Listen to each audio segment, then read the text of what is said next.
What story shall I tell now? Well, seeing as that Sugar has decided that she's going to make her debut today on the camera, maybe I'll tell you the story about my parents who bought my brother and I, well, actually didn't buy us a cat. My mom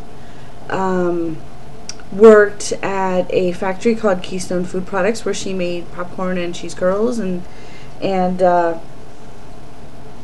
Frito type corn chips. She packed them, and one of her co-workers had a cat that had kittens. So she took us for a ride in the car one day down along 611 along the Delaware River, and we picked us up a little gray and white striped tiger cat, and we named it Frisky. We named the cat Frisky. And we lived in the house on College Hill, which was a half a double. In Easton, Pennsylvania, and in the area where we're from, the older duplex houses, which are still very nice, of course depending upon the neighborhood, but they call duplexes half a doubles, and we lived in a half a double until I was 7 years old, and we moved into a bi-level house out in the township.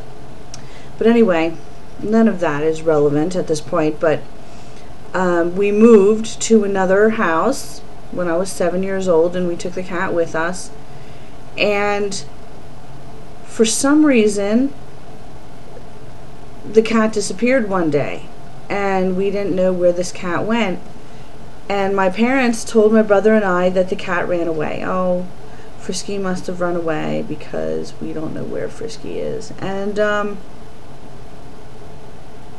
we had a babysitter across the street. Her name was Kelly, and I remember telling Kelly how sad I was that my cat had run away, and my mom was laughing hysterically.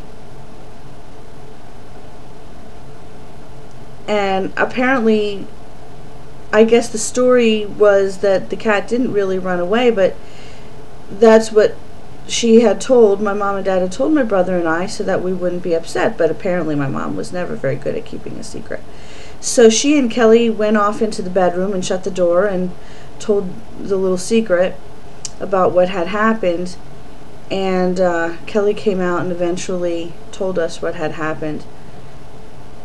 My parents took the cat to the SPCA.